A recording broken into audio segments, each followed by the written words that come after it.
Hey, it's Chronologically Gaming, the only channel that's perpetually retro because we're playing every video game in order of release. See every console, every home computer, every arcade game, and every handheld that we can emulate or play. Let's go traipsing around seeing the video games released in December 1982.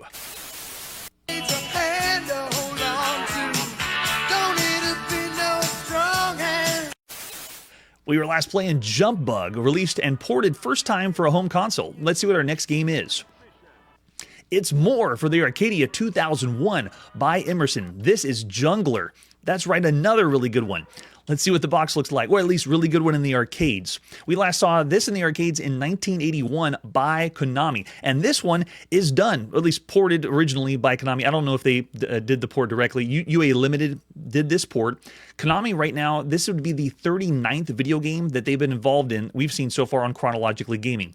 18 games we've seen by Konami in the arcade, 3 for the PC 6001 in Japan, 1 game on the Atari home computer and Apple II, 2 games on the Intex Adventure Vision, 1 game on the Video Pack, 3 for the Puta, 2 games we've seen on the Sword M5, and 1 on the Sinclair ZX81, and this is the 4th time we've seen a Konami game on the Arcadia 2001 after Astro Invader, Turpin, and The End.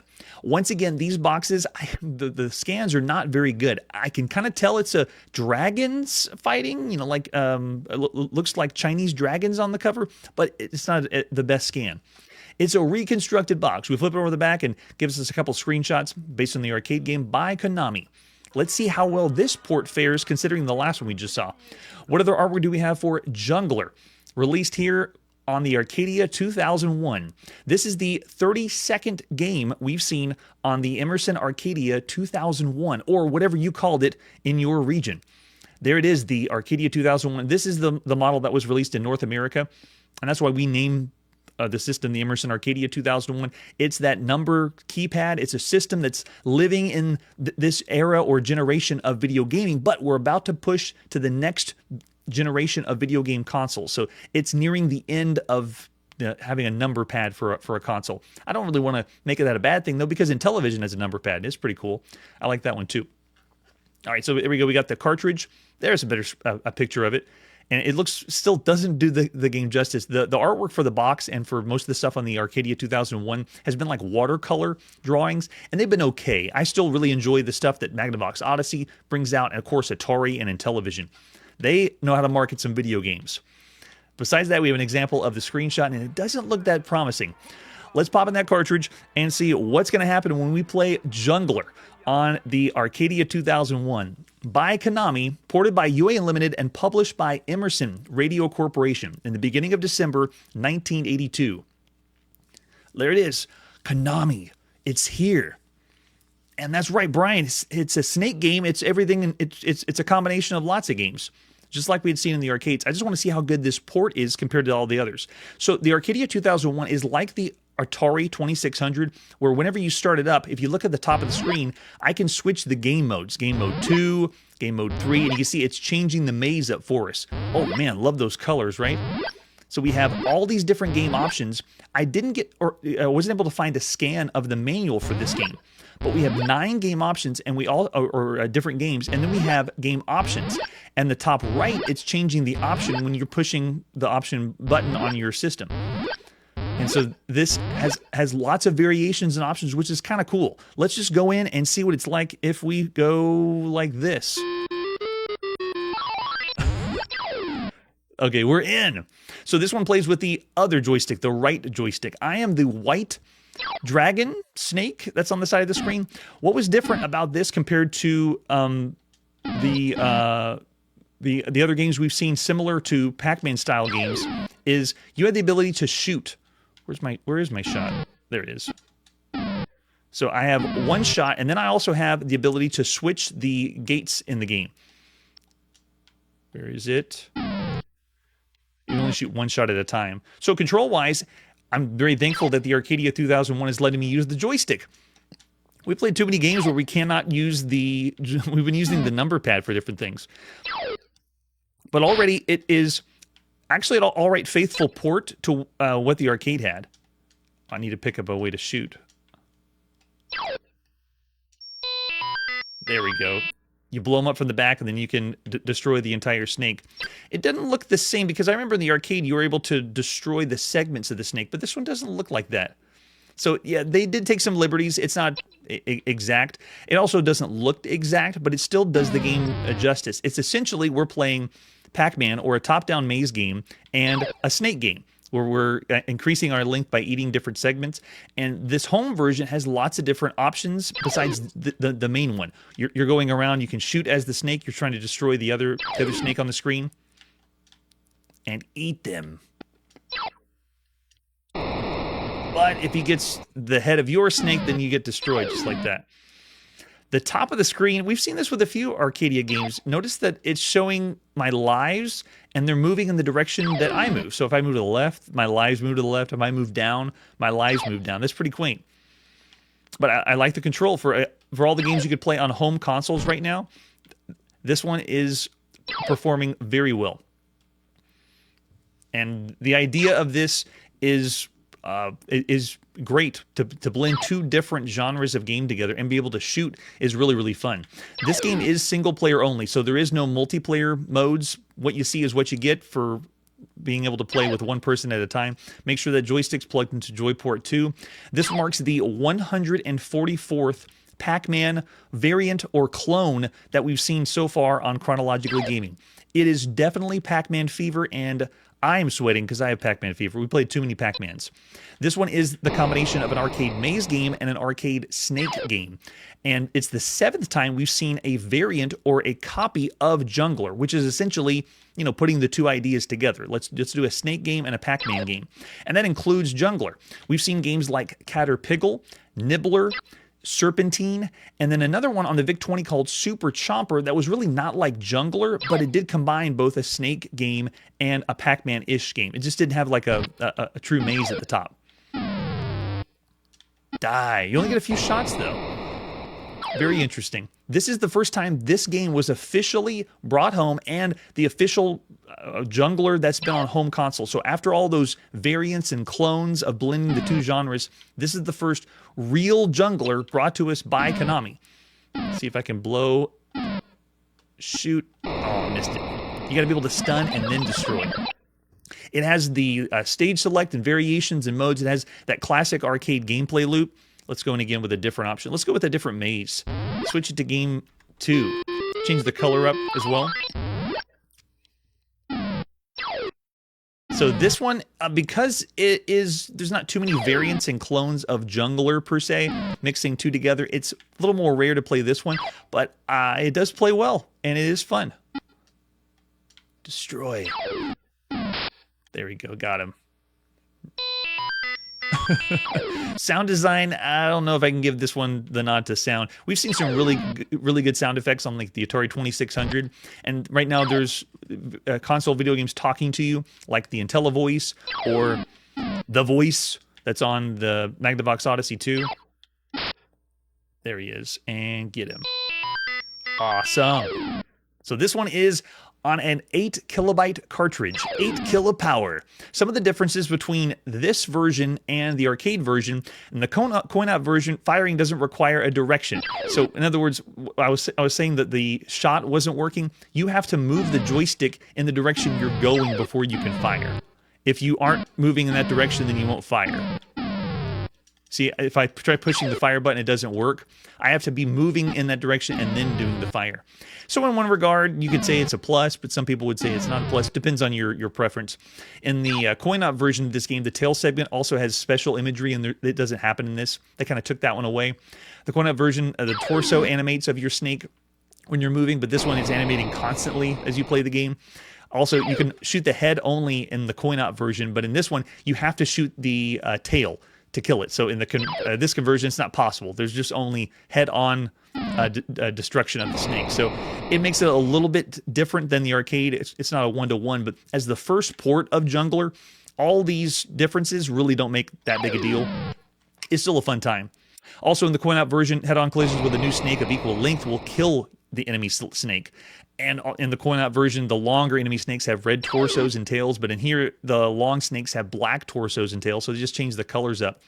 In the coin-op version, the short enemy snakes have green torsos, and then also in the coin-op, bullets will pass through heads and torsos of snakes. But in this one, they do not. You have to get behind the enemy to attack it, and then move on to the next one. Check out the next game mode here, and then reset to go play in. And go. Also, there are 3 enemy snakes in the coin-op version. The most you can have in this one is 1 or 2, depending on what option you have. So the difficulty in the arcade, they can have more snakes on screen than in the other one.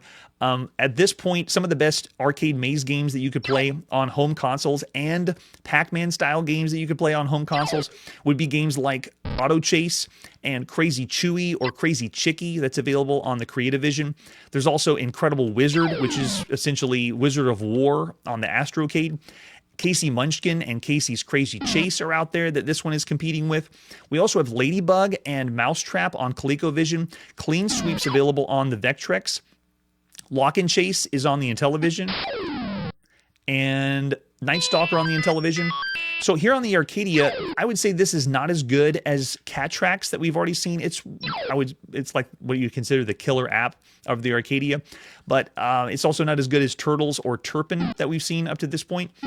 And I would say this is definitely better than Nibbleman, Super Gobbler, and Crazy Gobbler.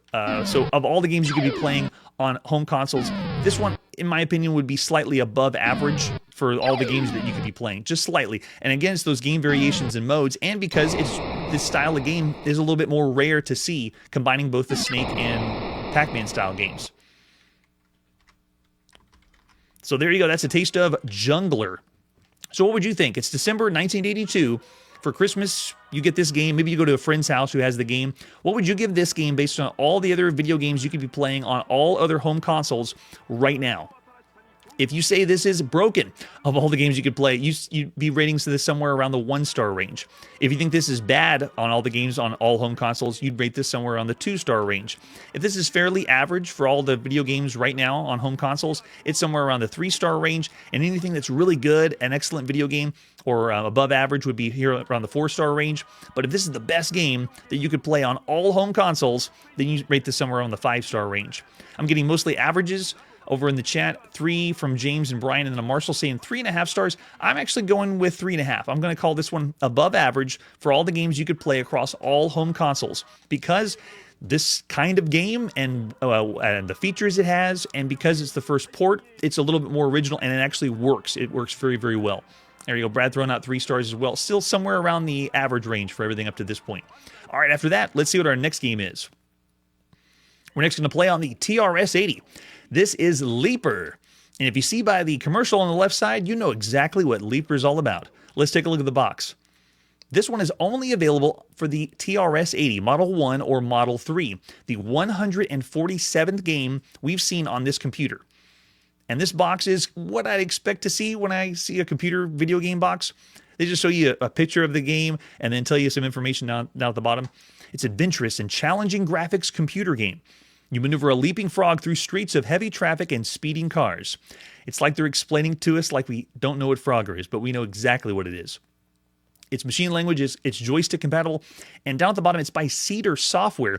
This is the first game and only game that Cedar Software ever did. If you worked for Cedar Software, drop me a line and let me know if you did anything else, because I think this is the only one we'll ever see. Let's flip it over the back.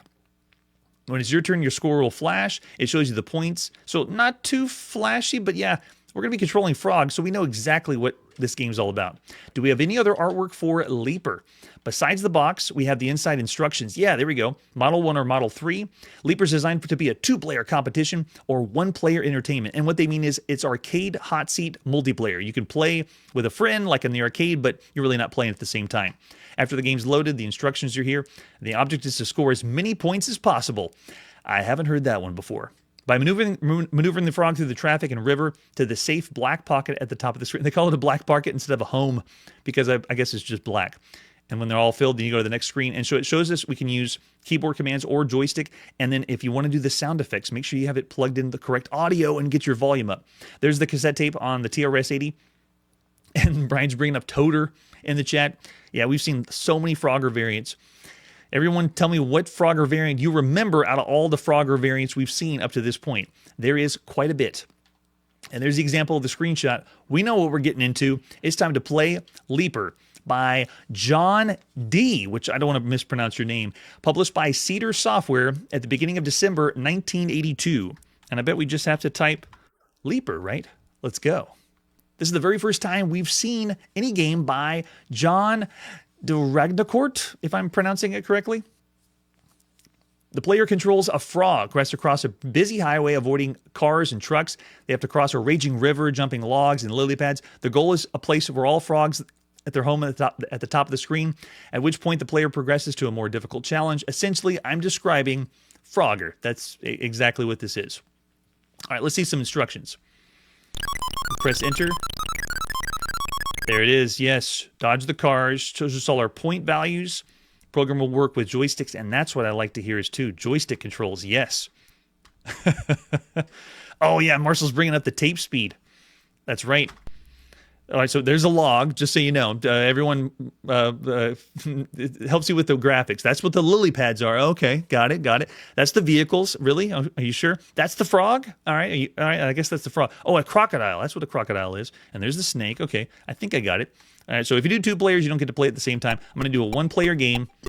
Let's get that joystick to work. Oh, and the joystick does work. I'm already at the bottom of the screen, making my way to the top, and I can barely make out the lily pads. Okay, I can see now. There's the lily pads. The logs are black, and then I need to go into the black space. Yes, the black space is my house. It's classic. It's Frogger. It's a ripoff. It's not the first one we've ever seen, but it performs very well for Frogger style games. And considering I've been playing Frogger in the arcade a lot and Frogger on the Atari 2600, this is well done, at least gameplay wise. As far as graphics, we've already seen the official Frogger on the TRS-80. I would give that one the nod. It has even music that comes with it. All we got is a few blips and bloops for sound effects. And then someone brought up, no, Russell, it didn't say Big 5. They said this was Cedar Software.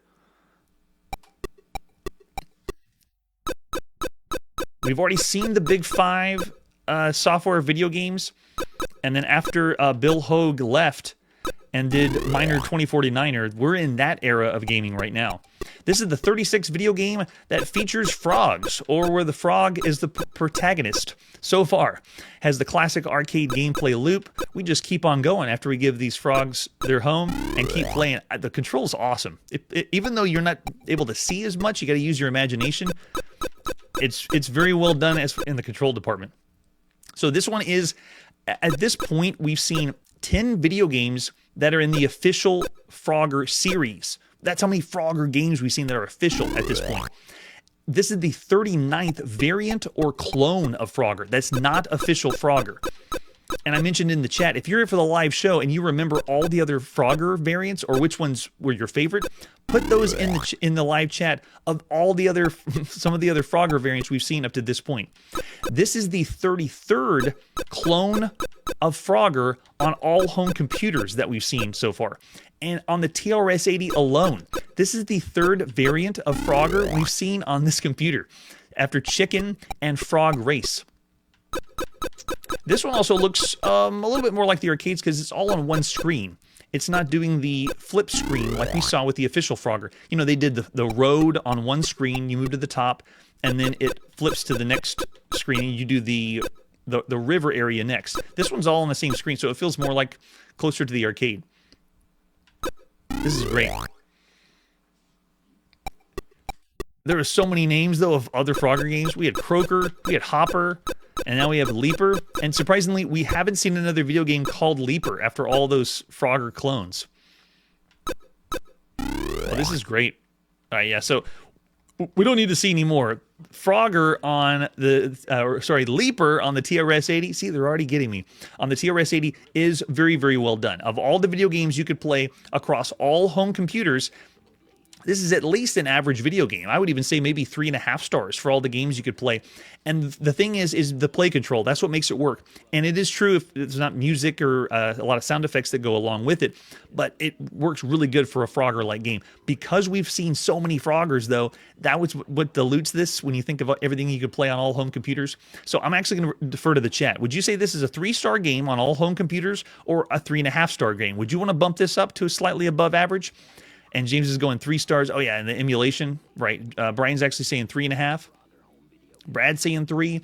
Mostly averages I'm seeing from the chat. So because it's a clone, that's the other thing, too. If it's not official and it's not done by the people who originally had the idea, then it doesn't get high marks. We love to see video games that are original and new or different. But I'm going to have to go with defer to the chat. We're going to go 3 stars. For Leaper, a very noble attempt, a very average video game. Let's see what our next game is. We're still going to play some more on the TRS-80. Our next game is Martian Patrol. Let's check it out together. I don't have a lot of artwork for this one. I only found some screenshots, so we're just going to pop in that cassette to play Martian Patrol by Rick Maurice, published by Melbourne House Software in the beginning of December 1982. We're back again. I don't remember what this one is to load. Let's find it out. This one, again, is only on the TRS-80. It's the 148th game we've played on the Model 1 or Model 2. Oh, it's MartPat. Of course. That's right, Pal Puck. We're going to Mars. MartPat. This one's the 6th time we've seen Melbourne House Software doing games like Strike Force and Penetrator. And the 2nd time we've seen Rick Maurice after Turbo 2000.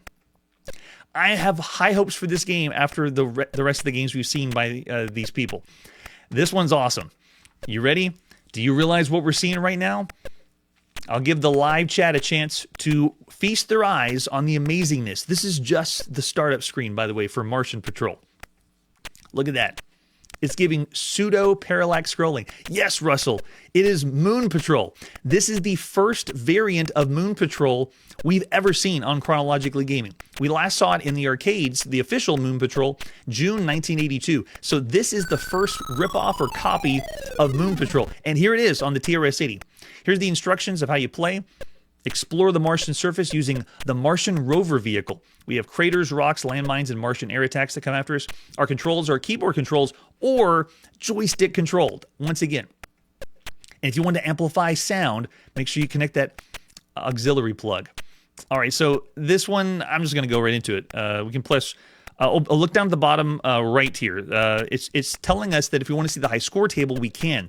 It also tells us if we want to print out the high score table. Yes, it's a permanent high score table. If you want to print this out and show all your friends on the playground, you can with Martian Patrol.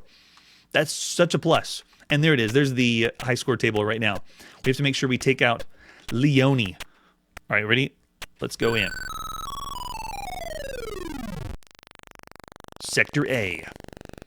Oh, I love it already. Sound's already there too. All right, what do we got? Up for jump. Okay, we got our shot. If I hold the shot down, it continues to fire. You have moving left and right. Look at that. They're doing a pseudo-parallax scrolling in the background. That's so cool. And control is pretty good. Oh, down's for your shield. Very nice. I think I've already blown that shield, though. Let's see. Stop using the shield. Got to be careful when I use the joystick. But yeah, it's responding and playing well. Very, very nicely done. Seeing the starfield slowly scroll in the background and then the mountains scroll faster. We got enemies coming over the top. Wow. So obviously we don't get a lot of music for the game, just some blips and bloops for the sound effects. We have seen synthetic or voice synthesis on the TRS-80, and we've also seen, I mean, think of like games like Sea Dragon that's out there that has the video game talking to us, but there's still not a lot of music. We saw some of the most music on the official Frogger when it was on the TRS-80. That's right. Some of these games on the TRS-80, Brad, you have to back up away from the screen, like look at it from about 45 feet away, and then you understand it. Then you're like, oh, that's where the rock is. Got it. Oh, so that's a radar on the top that's spinning around. Ah, I see. It's only December 1982. We're still using our imagination for quite a bit of video games. They don't tell us and give us everything. TRS-80 was where we originally saw the Dungeon Quest series of role-playing games, where you were represented by 3 pixels. Your character was on screen. Oh, they're dropping stuff down. Oh, they have explosions for those mines now? Nice. So this game is a combination of 2 different style of games. This is a scrolling shoot 'em up, the 182nd scrolling shoot 'em up we've seen on Chronologically Gaming. This is the 112th scrolling shoot 'em up we've seen on all home computers so far, and it's the 9th we've seen that we've played on the TRS-80. Games like Defend, The Eliminator, Rear Guard, Sea Dragon, and Bosk 1 Alert. This is also an auto-run platformer because I'm moving and jumping. It's the 12th auto-run platformer we've seen on Chronologically Gaming. Things like Jump Bug that we saw in the arcades, Jungle King or Hunt or Pirate Pete, and Pogo Man on the Atari home computer. Those are auto-run platformers, or Aztec Challenge is another really good one. So this one relies both on let's shoot stuff and let's do an auto run with the platforming. So Moon Patrol, I already really enjoyed it when we saw it in the arcades. As the first variant we've ever seen, I honestly have no complaints. This one is exactly what I would expect a clone of Moon Patrol to be at home. Martian Patrol is doing it. The background is not derivative though. Look at that. They have something in the background too. And the size of the background's playing. And also notice that it's increasing with sector. So we're doing what Scramble did originally. We're playing level by level. Oh, they blew a small hole in the ground. And look how it's saving the checkpoint. After I died, I continue at sector D where I left off. Whoa, is this the volcano? Okay, I thought it was the volcano blowing up in the background. Use your imagination, kids. So much fun. The digital joystick being able to use on a home computer is always a plus. I give higher ranking for video games that allow that. And, of course, there's plenty of video games that have keyboard controlled only. Well, am I supposed to jump every single one of these little ones? Oh, yeah, we're in Sector E now. Yeah, it's getting harder. This one is single player only. There is no multiplayer options, but the high score table that you're able to print out is awesome. I love that. I'd like to know where it's saving my position. Oh, I forgot about the shield. That's what we got to do. Let's use that shield. This also has turbo fire. If I hold down the fire button, it's going to continue to fire off. Can I walk through? Yeah, I can drive through stuff with my shield on. Nice. I don't know how long it's going to last, though. I can still blow them up. Oh, gosh, this is crazy.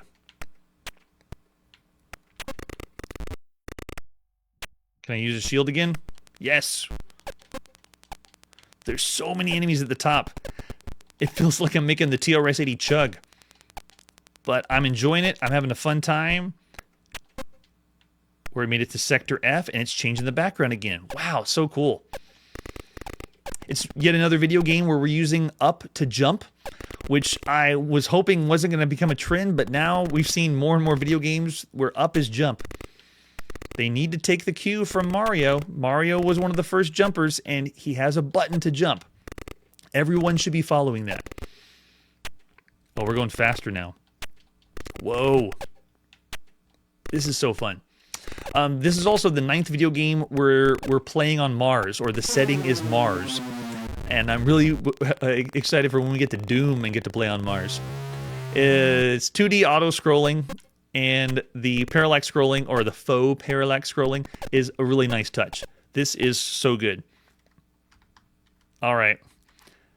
There you go. Martian Patrol, I want to keep going. I want to see the end. Lots and lots of fun. And surprising that we couldn't find a lot of artwork for this one.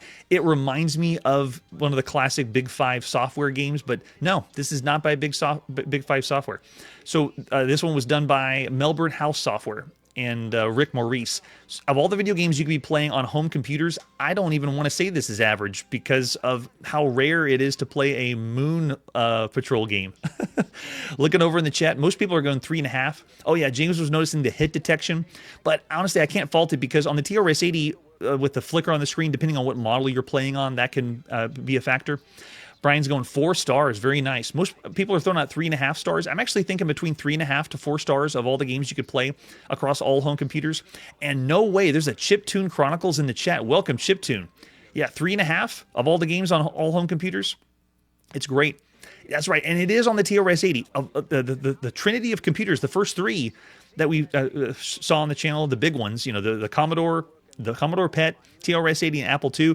I'm surprised. I actually didn't know as much about the TRS-80, and I've come to love the TRS-80 more than I thought I would. I thought I was going to be an Apple II person the whole time, but these are the kind of games that I love it. Yeah, if it was TRS-80 only, I would say 4 or 4.5. I think I'm going to go 3.5 stars. Above average of all the games you could play across all home computers. It is very, very well done. Yeah, that's true. Across all home computers, I have to bring it down just a little bit. All right, so after that, what could possibly be next? Oh, here we go. Another home computer on the Sinclair ZX81. This is Mazeman, the 95th game we've seen on the Sinclair ZX81. Let's take a look at the box. Oh man, this has a lot to be desired. It's Abersoft. Remember Abersoft? They were the first video game we ever saw for the Sinclair ZX Spectrum, or made the first video game we ever saw. So this is the second game we've seen by Abersoft after Adventure 1 that was on the ZX Spectrum. And Mazeman, I can kind of figure out what this one's going to be about. You most likely saw this box the very first time that you saw Mazeman, if ever you saw a Mazeman. Here in December 1982, there's the cassette for Mazeman. And the first cassette for Mazeman that you probably saw. Only needs 16K to play this game. That's a game, with the example of a screenshot, right? All right, yes, it does kind of look like a freaky looking blob. All right, let's pop in and play Mazeman by Abersoft, released in the beginning of December 1982. Ready, set, what game are we going to play? Well, first we got to run it. Show us how to play Mazeman. I'm ready. There's the points. Oh, so we're an asterisk. I think we've been an asterisk before, but you pick up the plus and you become a plus, and they all turn into B's, and you can take them out. All right, press any key to start. I'm ready. I am the plus. Moving around the screen, it is once again another top-down maze game.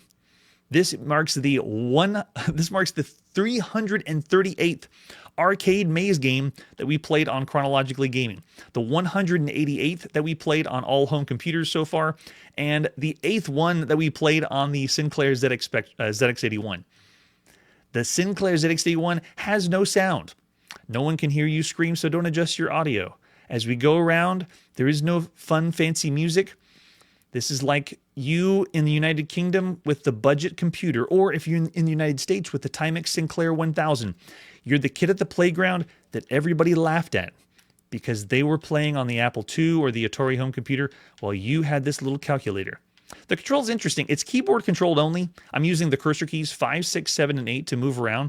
But whenever I pick a place to go, it just goes. So if I go, for example, if I go down and push down, it just keeps going down. If I go to the right, it just keeps going to the right or to the left. So it's almost like I have a drift, a cursor key drift on my keyboard. But the ZX81 had that membrane keyboard, so I can't really fault the controls. Still an interesting, quaint little time. It's obviously we're playing Pac-Man, everyone, and it's the 145th Pac-Man clone we've played on Chronologically Gaming. Dun da da da. We're almost to 150 clones, and that's not going to stop us. If you are wondering if there's more mazes or screens, there is not. This is the same maze every single time. So whenever you complete the next one, you just keep going for the high score. It does save a temporary high score for you in the top right of the screen. And yes, you might have a good time with this. The keyboard controlled only is really what brings this down, because in a way you could call this pretty average for the games that you would be playing right now in December 1982. But there's so many Pac-Man clones out there. There's so many on all their home computers. They have ripped off so much Pac-Man.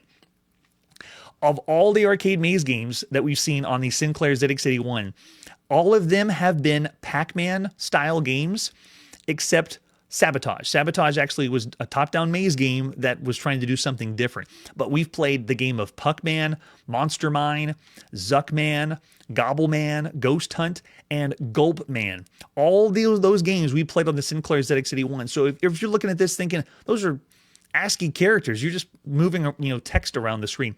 We played a lot. That's what you played for video games right now. You know, ASCII or text mode characters. We're going to see this one later on the Sinclair ZX Spectrum and the Computer's Links. Will we be playing games on the Computer's Links here on Chronologically Gaming? You'll have to tune in to find out. But this is the first time you would have played this one. I would give this one still about the average range for all the games you could play on home computers. The control's okay, but you know, if it was joystick controlled, I'd give it higher marks. I'd give this about the same rating as Ghost Hunt that we played on the Sinclair ZX81 and Gobbleman and Zuckman. So with that, I say, Mazeman, you are a 2.5-star game of all the games you could play. Looking over in the chat, who's a fan of Mazeman? We still have Pac-Man fever. We still enjoy playing games like this, but yes, it is very much an average video game. Brian's saying 1.5 stars. Yeah, 2.5 from Brad. That's what I think. 2.5, meh.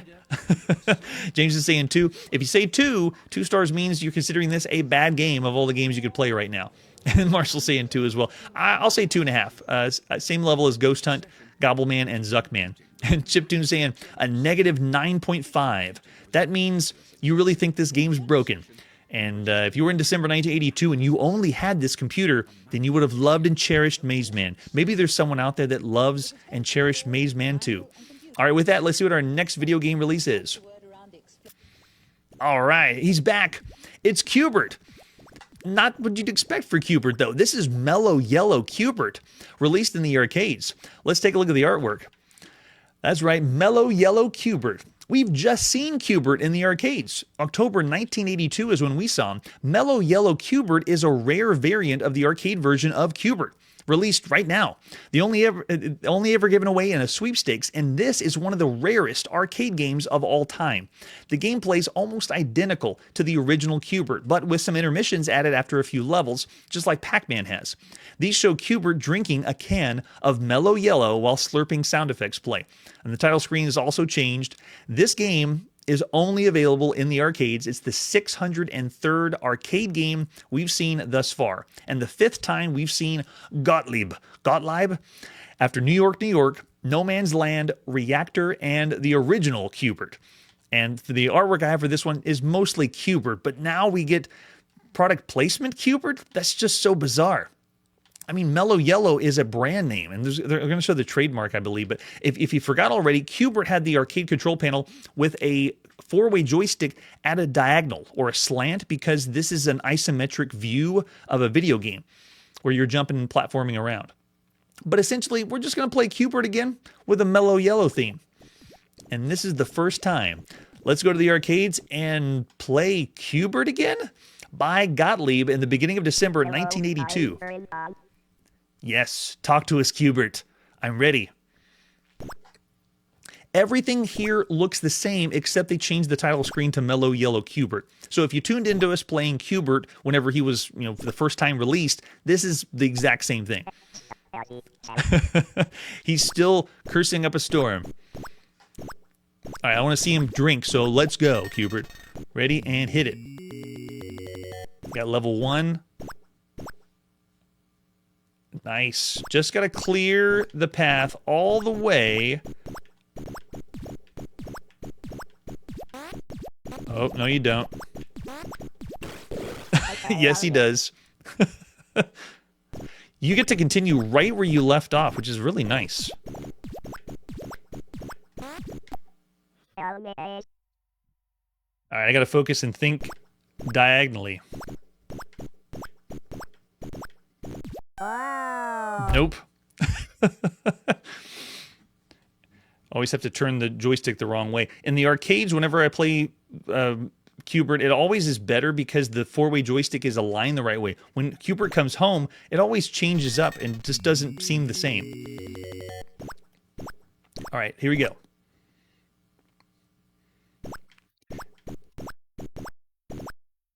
We've played over 3,500 video games, and of the 3,500, this is the very first adver game we've ever played, an advertisement video game or product placement in the game. And which kind of surprises me. I think we should have already seen a video game advertised like this, but we haven't. This is the first.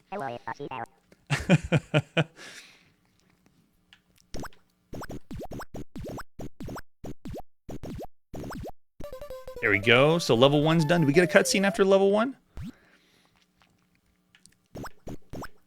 I have the sudden urge to drink me some Mello Yello. That's right. Come this way, Slinky boy. Oh, he's not. He didn't take the bait. Alright, now we're looking good. I'm thinking isometrically. Go, go, go.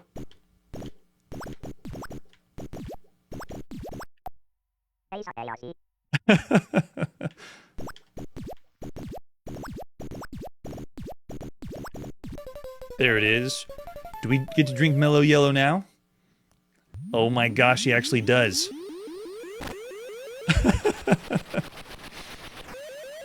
Cubert doesn't need a straw, though. He already has a natural schnoz straw.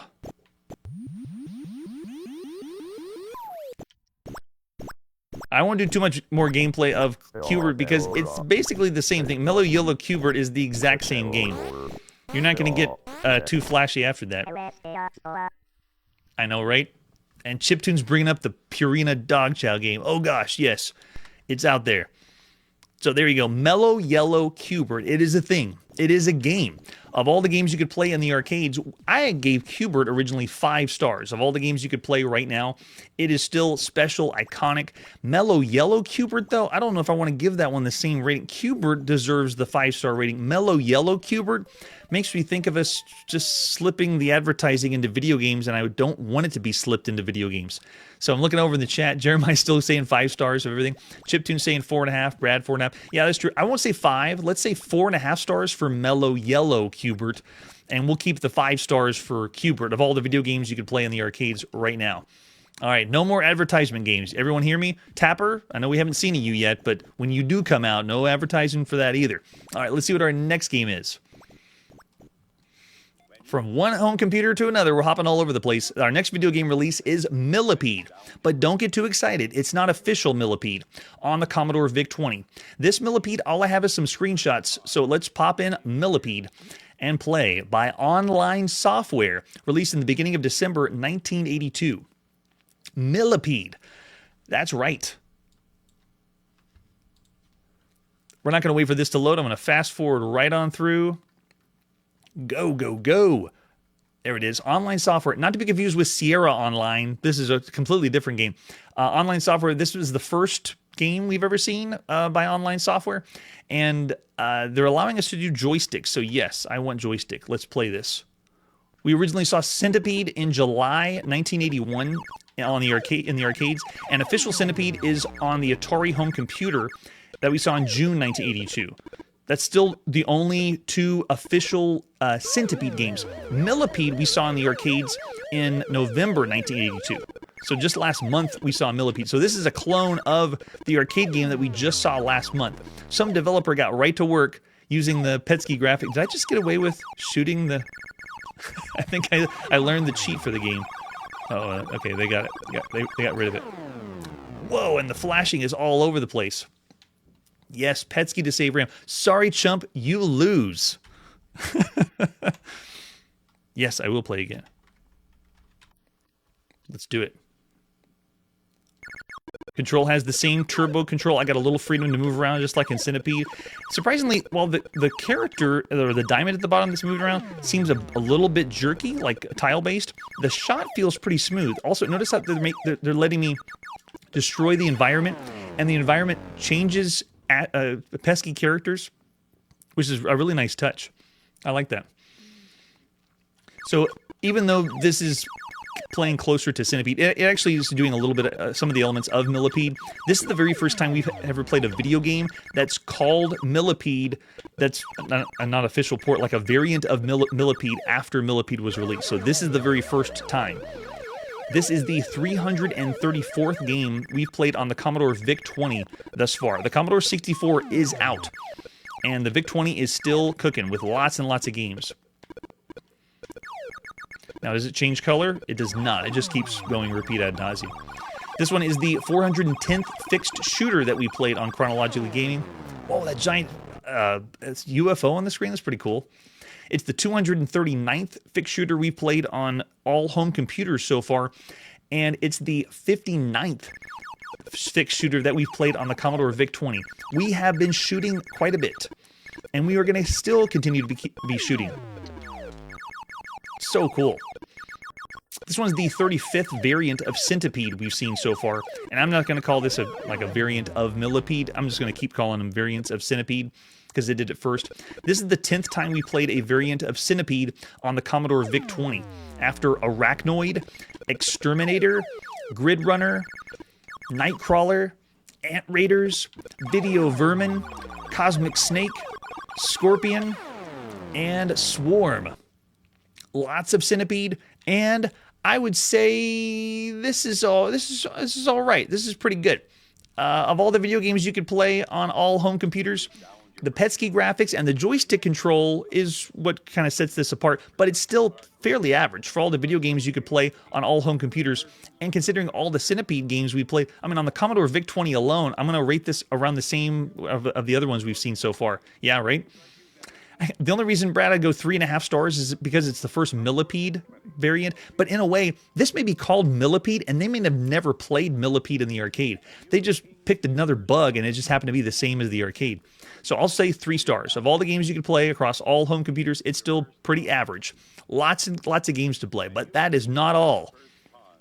Millipede is also available on the Commodore PET, and let's see what this one's all about. Another video game I don't have any artwork for or box. Where we're going, we don't need boxes. Let's pop it and play Millipede for the Commodore PET by Online Software, released in the beginning of December 1982. Are you ready for Millipede again? This one is the 73rd game we've played for the Commodore PET. At this point, there was lots of models for the Commodore PET, very similar to the Apple II, and so I think this one, we had to play on a specific model to allow this to work. But look what they're showing. They're showing like the original Commodore PET, and the control scheme is Z to move left, and they're showing what the keyboard looks like. C to move right, and then look over on the right side. You have to use the star to move up, the plus to move down, and then the number 2 on the number pad to fire a bullet. If you've ever seen the Commodore PET, the original 2001 series of Commodore PETs, they're really, really tiny keyboards. So imagine playing this all scrunched in on the tiny keyboard to play this. All right, here we go. Yeah, Commodore PET still getting love. It's the 411th shoot 'em up we've seen on Chronologically Gaming, the 240th on home computers. Look at that. Oh, look at that. This is awesome. And the 6th fixed shooter that we've played on the Commodore PET so far. This is the 36th variant of Centipede that we've seen so far. Why is this version more charming? Why do I feel like I'm enjoying this more than the Commodore VIC-20 version? That's so weird. It's the same Petsky graphics, but maybe it's because I'm comparing it to the other games we played on the Commodore PET, and this just feels very impressive and fun. But I don't have joystick control. I'm controlling this with the keyboard, and the Commodore VIC-20, I was able to use the digital joystick. So, I don't know, feeling your hands scrunched around the keyboard playing this would be very, very difficult. But, I mean, look at this. This is, I don't know why. I can't describe why this is slightly more fun than playing it on the Commodore VIC-20. It's doing something for me, but I'm not sure what it is. This is the very first time we've seen a Centipede variant on the Commodore PET.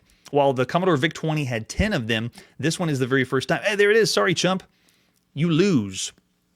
Do you want to play again? Yes, I do. This is one you can play over and over and over again. Very, very well done.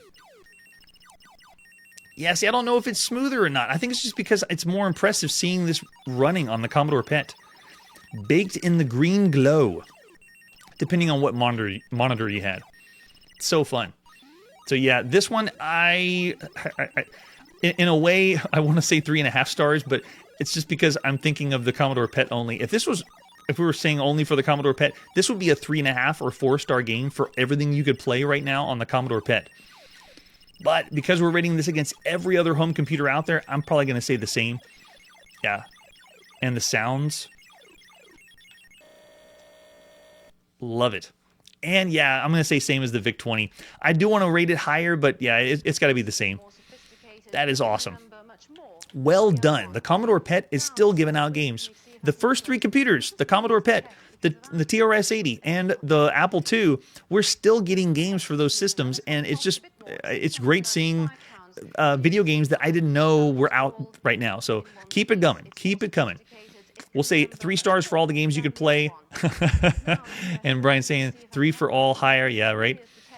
We'll still say 3 stars for all the games you could play across all home computers. This Millipede is still average, but I did have a great time playing it. And average doesn't mean bad. It means you're still having a fun time. But there's a lot of games that it has to compete with on all those home computers out there.